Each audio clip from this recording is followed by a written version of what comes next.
All right. Well, I'll turn it over to Nick. Nick, you want to go ahead and share screen and Yeah, no problem. So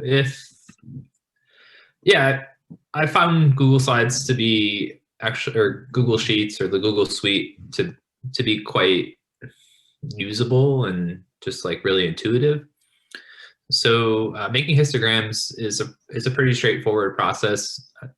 A personal sort of thing of note is that I like to create filters with the categories, so you can have sort of the ability to sort, either direction, sort of up or down.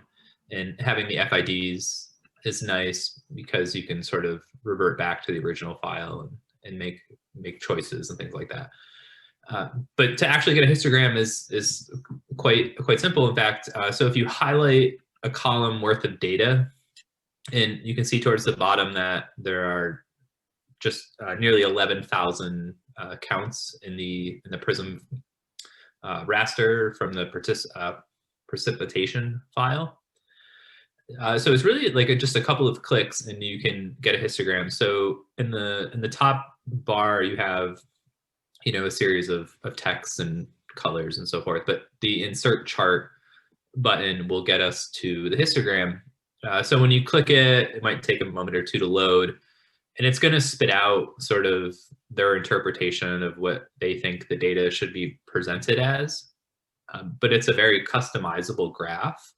And the thing I would probably recommend right away is if you click the three dots, you can move it to its own sheet. And it becomes a little bigger and a little more usable. The problem is when you do that, if you make changes to the data, it doesn't get reflected in the graph. So just be careful that you're set on the data and that's how you want to sort of manipulate it. So under edit chart, you can make any number of changes, but the first thing we have to do is sort of create a histogram. So there's line, area, column, bar, pie, scatter, so forth. A lot of options, but under other, there's the histogram chart. So when we click the histogram chart, it creates a histogram for us. And do note that the data I'm working with has some bizarre number of appearances in a single location. So it kind of throws off the histogram. And that's really it. And for the most part, it's intuitive to the sense where you can download the chart and then move it to different files if you are using sheets to create your labs or so forth. So the other thing to point out is it's really customizable of the histogram itself. So a good feature to kind of familiarize yourself with is changing the bucket size. So it'll auto-populate sort of buckets, and it looks like it's increasing by like 35 with the precipitation. But if you want something a little bit bigger, it will change the data, but it'll make your your numbers on your x-axis, different. And you can, I think you max out at like 100. So you can change the bucket size as you see fit. And the other really important sort of customizable part is you can set a min-max value. So if you really want to eliminate the tails of the histogram, so maybe I just want to start at 395. I can start at 395, and if I want to end at 1568, I can do that too. And it sort of shrinks that histogram, and you can sort of tinker with the layout until you get sort of the product that you're looking for. There are certain limitations with Google Slides, especially if you're really into like font choices and text. You are kind of limited in that capacity. But you do have the ability to sort of manipulate colors, which is always fun, and make things that sort of stick out on your map and kind of go through there. Is there a spot in there where you can delete the decimal places after the? Yeah, so I haven't figured that out, and in some of the sort of Googling, I don't know why they show up, but if you tinker with your data here, it still gives you decimals. So if you even get rid of them here, when you make that chart, it does still produce like zeros on the decimal. And I don't know why.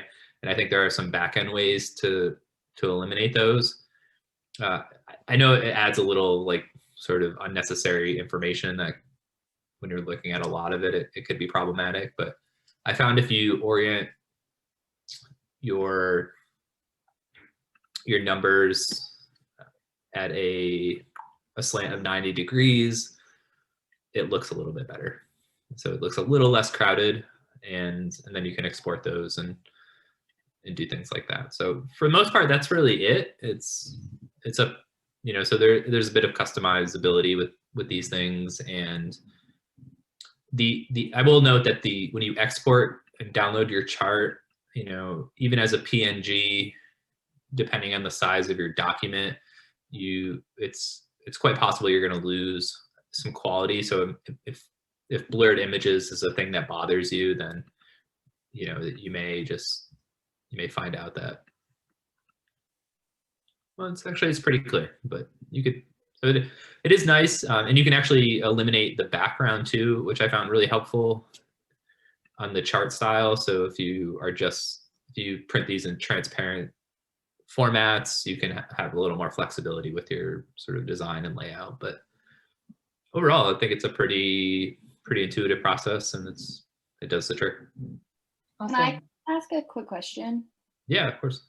Is it pretty easy to convert an Excel into this Google Sheets thing? Yeah, no, it definitely is. And in fact, it's like almost perfect. So I think that if you click on it, it'll make that conversion right away. So when you can export those tables from ArcMap and ArcPro, and they come in an Excel field or in a dot. What is it? A dot? Yeah, XLSX, but it just converts right over. So it's super simple. Okay, perfect. Thank you. And it looks like actually your American Elm sheet that you were working on is an Excel sheet. It has the .xlsx. So like you don't even need to convert it to a Google sheet. Google is fully capable now of working with Excel sheets without turning them into something else. Yeah, and you can just manipulate them and delete files and however you want to manage your data. But overall, I found it pretty helpful for this project.